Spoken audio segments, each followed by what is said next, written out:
सभी गुणों से संपन्न एक श्रेष्ठ ब्राह्मण थे। आंग्रस गोत्र में जो उत्पन्न हुए थे, उनके पुत्र के रूप में भरत जी का तीसरा जन्म हुआ। भरत जी 4 भाई हैं। अब तो भरत का मन न पढ़ने में लगता है, न खाने में लगता है, न सोने में लगता है, न खेलने में लगता है। भरत जी का मन तो भगवान के भजन में लगता है केवल। पढ़ाई लिखाई के लिए प्रयास किया, भरत जी का मन नहीं लगा, एक भी क्लास पास नहीं कर पाए। बड़े हो गए, 3 भाइयों ने कहा भरत तुम्हें घर में बैठे बैठे कौन खिलाएगा, कुछ करो धरो। भरत जी ने कहा भैया क्या करें, आप बताओ, मुझे काम तो बताओ। 3 भाइयों ने कहा एक काम करो, खेत में गेहूं की फसल खड़ी है, फसल सूख रही है, उसमें पानी देना है, पानी भरना खेत में। शाम का समय, रात में भरत जी को भेज दिया खेत पर।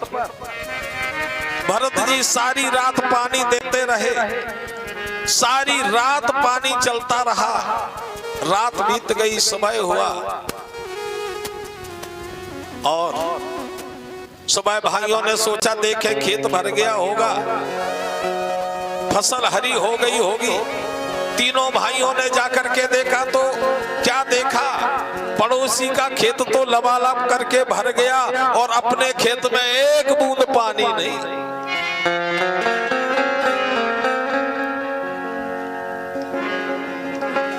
एक बूंद पानी नहीं।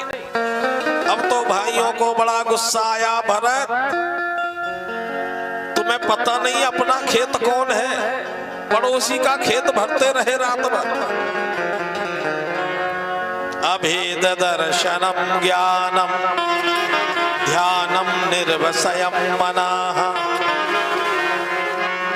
स्नानम मनोमल त्यागा शौचम इंद्रिय निग्रह। अभेद दर्शनम ज्ञानम, ज्ञान किसे कहते हैं? अभेद हो जाए, भेद ना रहे, मेरा तेरा मिट जाए, वही तो ज्ञान है। भरत जी को क्या पता कि मेरा कौन तेरा कौन, अभेदी है, ज्ञानी है।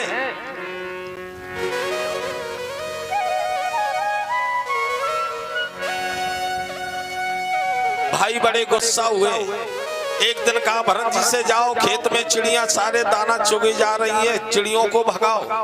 भरत जी पहुंच गए, खेत में चिड़ियां चुग रही हैं। पहले तो सोचा भगाऊं, फिर सोचा मैं क्यों करूं, राम जी की चिड़िया, राम जी का खेत, मेरा है क्या। ऐसा विचार करके चिड़ियां सारा खेत चुग गई, भरत जी देखते रहे।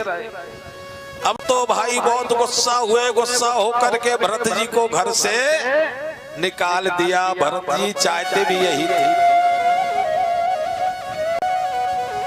जब घर के परिवार के लोग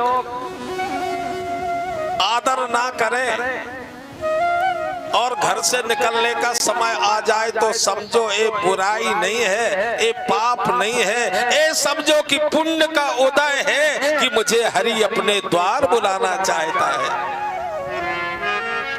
3 भाइयों ने निकाल दिया भरत जी को और भरत जी चाहते आज भरत जी को निकाल दिया तो अपने पिता ऋषभदेव की भांति भरत जी ने परमहंस वृत्ति को धारण किया, अवधूत वेश को धारण किया।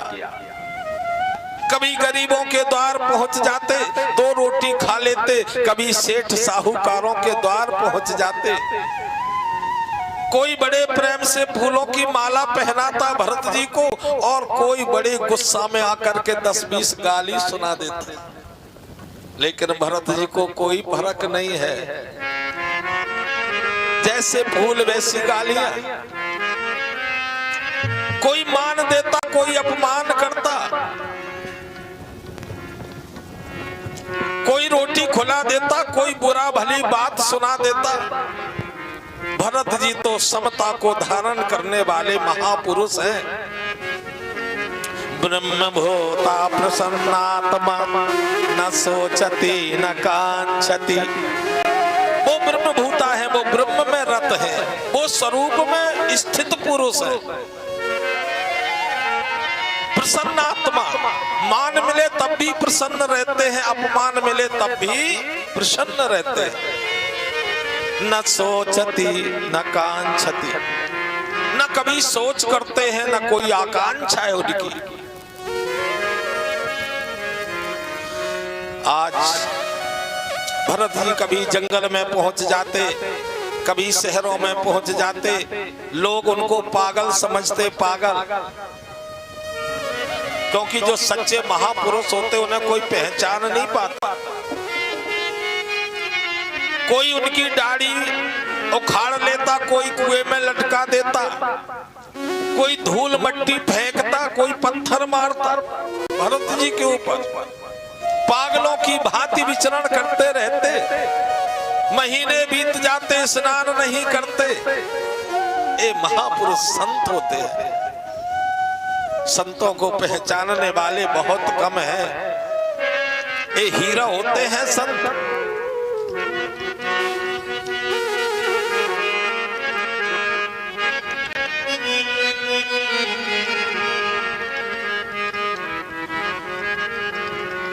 कोई नहीं रे, संतों को पहचानने वाला कोई नहीं।